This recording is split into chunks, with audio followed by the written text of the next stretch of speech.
नमस्कार, कशिश न्यूज के खास कार्यक्रम में स्वागत है आपका। मैं काशिफ मलिक। हम स्वागत कर रहे हैं आपका डाक प्रदर्शनी में बिहार में। हम देख रहे हैं किस तरह से, कितने खूबसूरत अंदाज से जो डाक की व्यवस्था रही है। जिस तरह आप देख सकते हैं कितने खूबसूरत तरीके से इसको सजाया गया है। इधर भी आप देख सकते हैं ये बिल्कुल वो शुरुआती वक्त है जब पहली बार इंसान ने मैसेज पहुंचाना शुरू किया था और एक व्यवस्था बनी थी। इससे पहले भी बहुत सारी चीजें हैं, लेकिन अब आपको हम दिखाते हैं कि ये जो पूरी डाक प्रदर्शनी है ये किस तरह से चल रही है और कितने भव्य तरीके से इसको सजाया गया है। हम आपको ये अंदर पूरी चलकर दिखाते हैं। विश्व का पहला डाक टिकट। आपको ये जानकर हैरत होगी कि हिंदुस्तान और हिंदुस्तान के साथ बिहार और बिहार के साथ पटना, यानी जो उस वक्त अजीमाबाद कहलाता था। हम आपको दिखाते हैं किस तरह से ये जो टिकट है, विश्व का प्रथम डाक टिकट पटना पोस्ट ताम्र टिकट 1774 यानी 1774 में। आप देख सकते हैं कितने खूबसूरत ढंग से डिटेल्स है। नीचे आप देख सकते हैं पटना पोस्ट 1 आना, इसका प्राइस उस वक्त 1 आना था।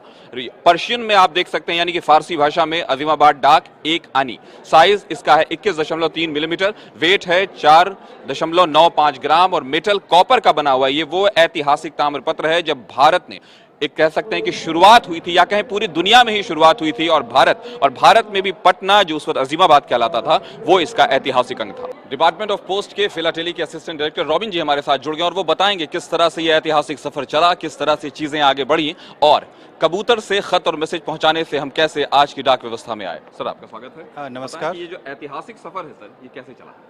ऐतिहासिक सफ़र, सबसे पहले मैं कशिश न्यूज़ का धन्यवाद देना चाहता हूं कि आप इस स्टेट लेवल एग्जीबिशन को आपने इतने अच्छी तरीके से कवरेज किया है और इस स्टेट लेवल एग्जीबिशन को नेशनल लेवल तक बनाने में आप लोगों ने महत्वपूर्ण भूमिका निभाई है।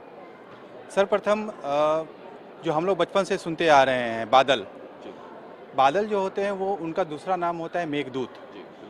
तो कालिदास अपनी प्रेमिका को भेजने के लिए इस मेघदूत का उपयोग करते थे और उस समय से जो ये व्यवस्था चली आ रही है वो उत्तरार्ध जैसे जैसे समय बीतता गया वैसे वैसे इसकी व्यवस्था और भी प्रबल होती चली गई। अभी तक हमको यही पढ़ाया जाता है कि सबसे पहले पेनी ब्लैक आया, लेकिन पेनी ब्लैक से भी पहले 1774 ईस्वी में ये तांबे का टिकट जारी किया गया। 160 किलोमीटर पे वो 2 आने का स्टाम्प लगता था। वो जैसे अभी हम लोग फूड कोर्ट में जाते हैं, कूपन हमें मिलता है, हम पैसा देते हैं, कूपन देते हैं, फिर कूपन रिम्बर्स करते हैं, उसी तरीके से हम ये टोकन रिम्बर्स करके पत्रों का आवाजाही में इसके हम पेमेंट करते थे। और 250 साल इसका 31 मार्च 2024 को हुआ और हमने उसका 250वां वर्ष इस साल इसका हमने मनाया। सिंधे जो डॉक है ये वैसा पोस्टेज स्टाम्प था जो मोहर के रूप में था, ये कोई टिकट के रूप में नहीं था, ये मोहर के रूप में था और ये लाल रंग का होता था। उसके बाद जो पब्लिकली और जो पेपर का जो हम पोस्टेज स्टाम्प आज के डेट में देख रहे हैं वो ये था पेनी ब्लैक, जो मई 1840 में आया था। ये इसकी रेप्लिका है रेप्लिका है, क्योंकि पेनी ब्लैक अब बचा ही नहीं है। सिर्फ 2 पेनी ब्लैक बचा था, जिसमें से एक ख़त्म हो गया, ये दूसरा सिंगल एक है, वो भी ब्रिटिश में कहीं पे है। हाँ, इसी तरह के उत्तरार्ध होते होते जब हम लोग अंग्रेज के शासन के बाद जब हम लोग का डेवलपमेंट शुरू हुआ, उस समय हरकारा पोस्ट के बाद फिर हम लोग रेलवे मेल सर्विस पे आए। फिर उसी तरीके से फिर हम लोग ने जो फर्स्ट मेल था वो इलाहाबाद से लेकर नैनी तक जो 12 किलोमीटर का जो स्टेज था उसने हमने फ़्लाइट का यूज़ किया। और इसी तरीके से बढ़ते बढ़ते जब आज़ादी हमारी शुरू हुई, तो आज़ादी के बाद जब हमने स्टाम्प निकालना शुरू किया तो 1947 में जो पहला स्टाम्प निकला था वो था, उस पर लिखा हुआ था जय हिंद, जो आपको 1 नंबर फ्रेम जो है इस एग्जीबिशन हॉल का उसमें हमने लगाया है। क्योंकि आज़ादी से पहले के सब कुछ इतिहास में आपको मिल जाएंगे, लेकिन जो हमने अच्छा काम किया है उसे दर्शाना हमारा कर्तव्य है। तो हमने उस चीज़ को अपने पहले वाले जो एग्जीबिशन है, जो पहला हमारा फ्रेम है एग्जीबिशन हॉल का, जहाँ से एग्जीबिशन शुरू होता है, वहाँ पे हमने उसको लगाया। उसी तरीके से जैसे गांधी जी का हमारे आज़ादी के लड़ाई में काफ़ी योगदान था, उन्हीं के अगुवाई में हम लोगों ने आज हम लोग यहाँ पे हैं, उन्हीं की अगुवाई में है। और आपको जान के आश्चर्य होगा कि महात्मा गांधी से ज़्यादा डाक टिकट किसी भी पर्सनालिटी पे नहीं है। तो ये भारतवर्ष के होने के नाते हमें गर्व करना चाहिए कि इनसे ज़्यादा स्टाम्प आज तक किसी पर्सनालिटी पे नहीं, पूरे विश्व में। और लगभग 112 कंट्री के आसपास ने गांधी जी पे सिर्फ स्टाम्प रिलीज किया है। अपना देश तो छोड़ दीजिए, हम जो बाहर के देश के लोग हैं, ये कंप्लीट उन्हीं का है। ये राजकुमार शुक्ला का सीरीज़ है, जिसमें राजकुमार शुक्ला की भूमिका बहुत थी। और एक सबसे पुराना एक फ़ोटो मैं आपको दिखाना चाहता हूँ, वो जो शायद ही कहीं मिले, वो यहाँ पे है, जिसमें गांधी जी PMCH में अपनी पोती के ऑपरेशन के लिए बैठे हैं। ये गांधी जी बैठे हैं और उनकी पोती का सर्जरी हो रहा है ये। और ये फोटो शायद ही आपको कहीं पे मिले। हर डिस्ट्रिक्ट लेवल एग्जीबिशन या बिहार फिलाटेलिक एग्जीबिशन या किसी एग्जीबिशन में बिहार के अभी तक एक चीज़ नहीं लगा था। ये देखिए लाइट हाउसेज हैं, ये सारे इधर भी सारे फ्रेम जो हैं, ये लाइट हाउसेज का फ्रेम है। टोटल ऑल वर्ल्ड में 12,000 लाइट हाउसेज हैं, ठीक है। 9,000 एक्टिव लाइट हाउसेज हैं, 12,000 में 9,000 एक्टिव लाइट हाउसेज हैं। और आपको जान के आश्चर्य लगेगा कि बिहार में इंडिया में करीब 125 लाइट हाउसेज हैं जो एक्टिव हैं। और अभी तक स्टेट लेवल किसी भी फिलाटेली एग्जीबिशन में सिर्फ ईस्ट कोस्ट को छोड़ दिया जाए तो ये कलेक्शन कहीं नहीं लगा था।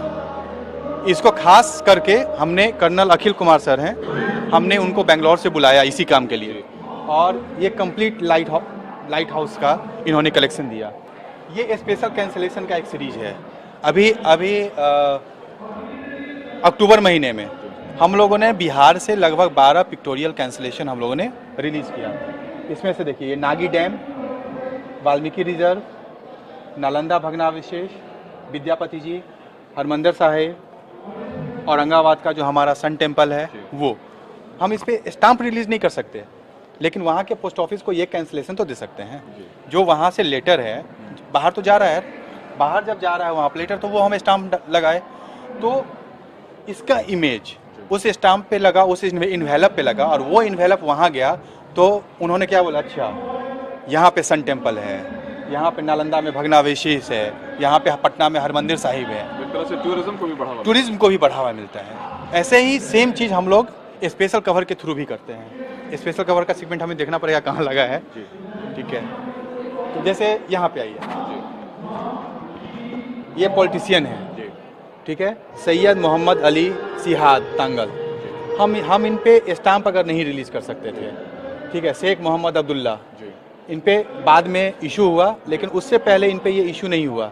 तो हम क्या करते हैं कि इन्वेलप करते हैं, क्योंकि हम उस पर स्टाम्प नहीं ले, क्योंकि स्टाम्प का जो अप्रूवल होता है वो PSC से होता है, फिलाटेलिक एसोसिएशन जो कमेटी होती है उससे होता है। तो हम उन पे स्पेशल कवर रिलीज़ करते हैं, और स्पेशल कवर का रिलीज़ का सिर्फ यही रहता है कि हम उनको डाकघर के माध्यम से लोगों के बीच कैसे जाएं। ये सबसे एक और स्पेशल कवर का एक और चीज़ मैं विशेषता बताता हूँ। ये तो आपने फ्रंट देख लिया, ठीक है, और जब इसके बैक में हम जाएंगे तो उस पर 4 से 5 लाइन हमें लिखा हुआ मिलेगा। तो उस चीज़ के बारे में हम लोग अच्छे से जान सकते हैं। देखिए, हम लोग बोलते हैं ना कि राशि कुछ नहीं होता, बहुत लोग बोलते हैं कि ज्योतिष चार्ज में हमें कोई दिलचस्पी नहीं है। उन्हीं का ये जवाब है। देखिए, ये सिर्फ और सिर्फ राशि और जो मतलब बाहर में कैसे इन लोगों को पूजा जाता है। देखिए, बाहर में सांप को भी पूजा जाता है, मुर्गे को भी पूजा जाता है। ये हंगरी का है, ठीक है। देखिए, जो हम लोग अपना जो राशि करते हैं, वृष धनु, ये तो ऐसा नहीं है कि वहाँ पे नहीं है। देखिए, ये भूटान में है। भूटान में उस राशि का सिर्फ नाम चेंज किया गया है, नामाकरण चेंज किया गया है। हम लोग बोलते हैं ना कि हिंदू माइथोलॉजी कुछ नहीं है, हिंदू माइथोलॉजी सब जगह है, ठीक है। इसी कड़ी में अभी जो हम लोगों ने ठीक इसी तरीके से देखिए, उस्ताद बिस्मिल्लाह खां, फिर इंडिया में जितने भी हम लोग के सूर्य नमस्कार थे, जो भी इंडिया का जो भी कल्चर है, एक लाइन से आप देखते चलिएगा, हर स्टेट का, हर मतलब आप अगर आइए और यहाँ पे घूमिए, पूरा दिन भर लेके आइए, तो आप कुछ ना कुछ जरूर गेन करके जाइएगा, ठीक है। हम लोग CD और फ्लॉपी की बात करते थे ना पुराने ज़माने में, कि हमारे पास CD और फ्लॉपी है। आइए, ये आपने बिहार में कभी कहीं नहीं देखा होगा। ये CD स्टाम्प है,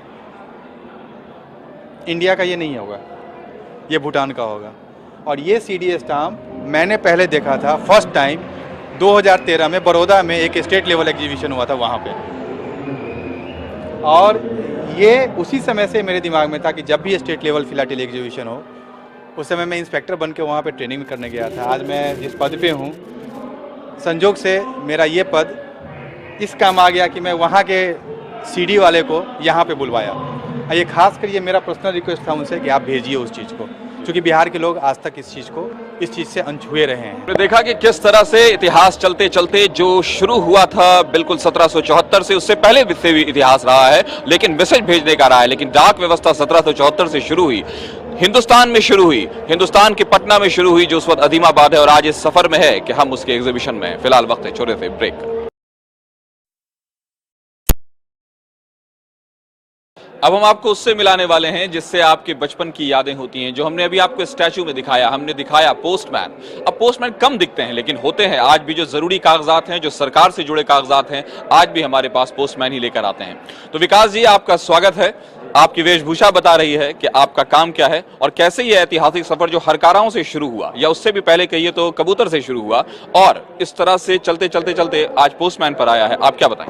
ये बहुत पुराने ज़माने में हरकारा के माध्यम से पत्र का वितरण होता था। आज के ज़माने में जो है जो डाकिया से किया जा रहा है। जी जी। तो आपको कैसा लग रहा है आज ये